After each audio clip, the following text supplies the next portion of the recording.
Hi, welcome back to Igbo Online College.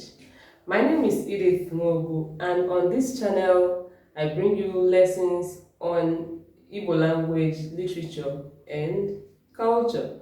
So, today we are going to talk about verbs of cooking. Verbs of cooking. As we know, there are different methods of cooking.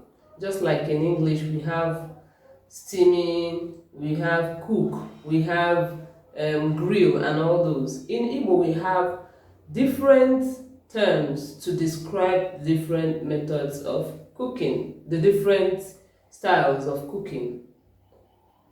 Okay, the first one is isi. The first verb of cooking is isi, to cook. This is a general term used for cooking. Isi, to cook. Sie nri, sie osikapa, cook rice. Sie nri, cook food. Sie ji, cook yam. Ọ na-esi nri, he or she is cooking food.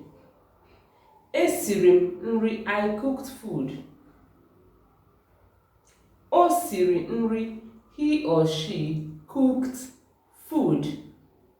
Anyị na-esi nri, we are cooking food. Uche na-esi nri, Uche is cooking food.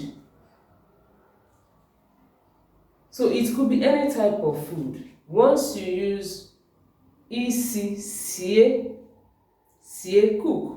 Sie is an imperative, it means cook. Sie nri, cook food. Nkechi, sie nri, Nkechi, cook food. Sie no nri, you all should cook food. You can cook anything, it could be anything.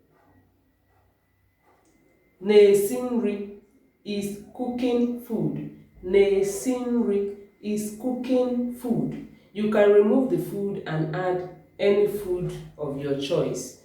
Example, na-esi osikapa is cooking rice. Na-esi spaghetti is cooking spaghetti. So you can now add someone's name at the beginning or pronoun. Example, Janet na-esi osikapa. Janet is cooking rice. James na-esi osikapa. James is cooking rice. Ọ na-esi spaghetti. He or she is cooking spaghetti. Ọ na-esi macaroni. He or she is cooking macaroni. Anyị na-esi nri. We are cooking food. So that is cooking. Na-esi is cooking. The past tense is siri nri.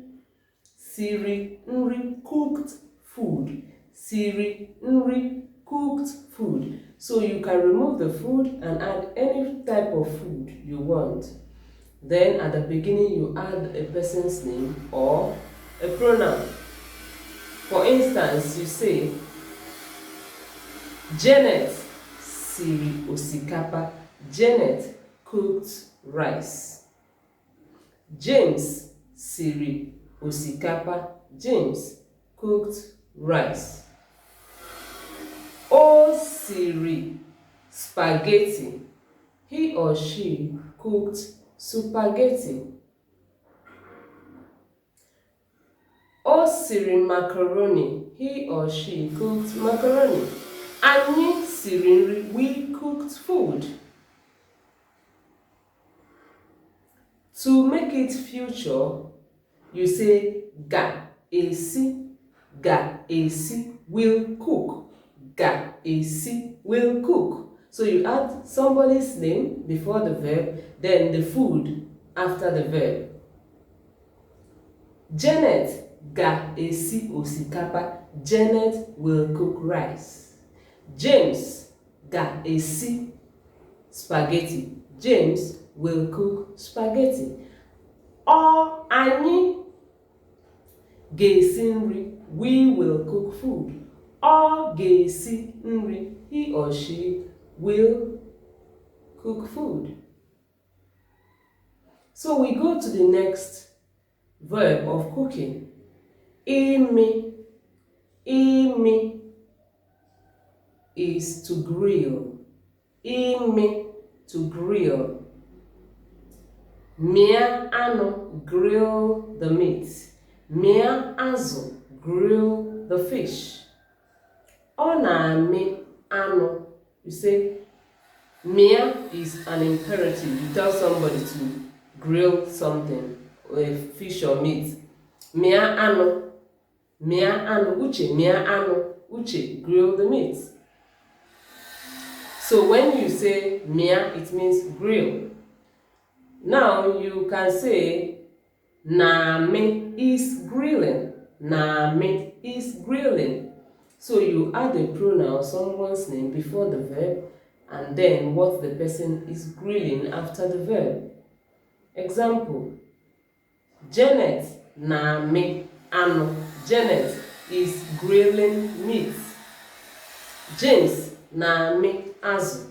James is grilling fish. Ọ na-amị anụ ọkụkọ. He or she is grilling chicken. Anyị na-amị anụ ewu. We are grilling goat meat. I hope that is understood. We go to the next one. Ịhụ, ịhụ, ịhụ. To roast. In some parts of Igbo land, they say ịrụ, ịrụ. To roast. The difference is the R and the H, but they mean the same thing. So, ịhụ. Ho is roast. Ho ji, roast yam. Ho ede, roast cocoyam. Na-ahụ means is roasting. Na-ahụ means is roasting. So you add someone's name or pronoun before the verb, and you add what the person is roasting after the verb. For instance, you say, Janet na-ahụ ọka. Janet is roasting corn. James na-ahụ ji. James is roasting yam. Ọ na-ahụ ede.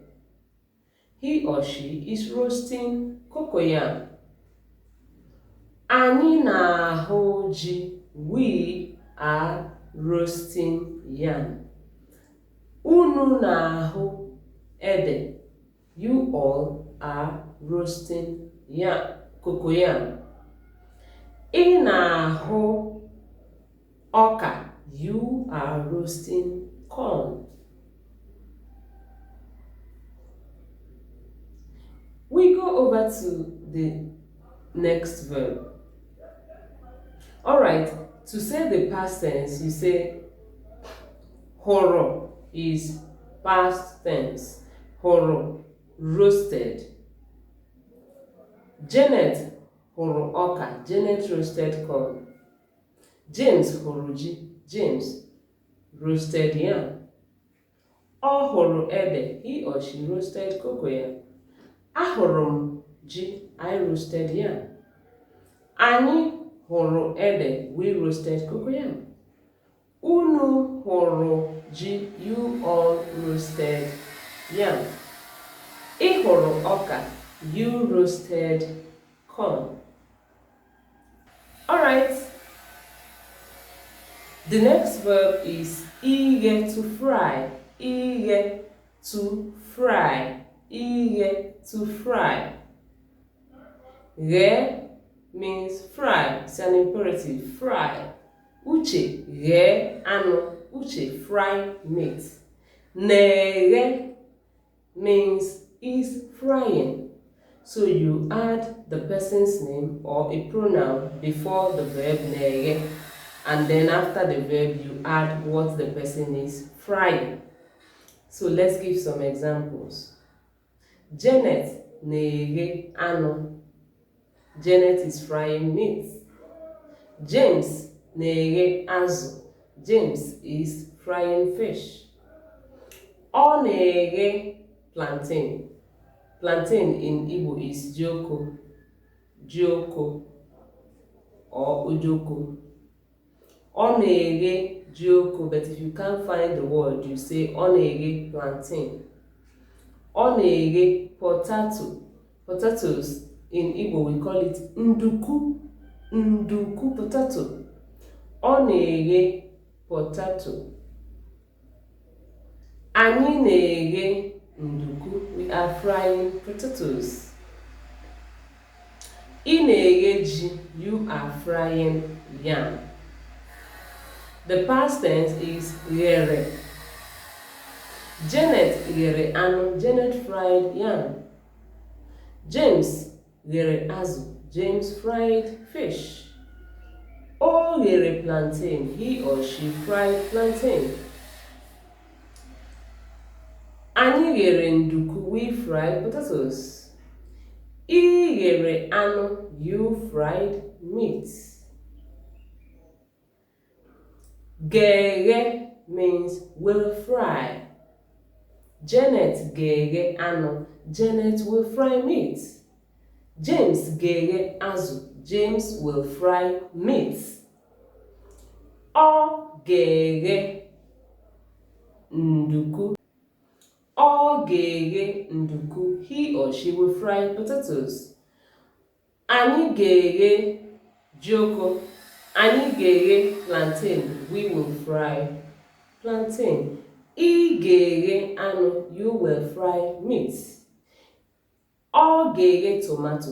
Unu geghe tomato. You all will fry tomatoes. Alright, that is the end of today's lesson. I hope you grabbed something from this lesson. Alright, please comment down below your questions, comments, suggestions, and give this video a thumbs up. And don't forget to subscribe and share. Ọ dị mma ka emesịa ka ọ dị oge ọzọ. Ka emesịa.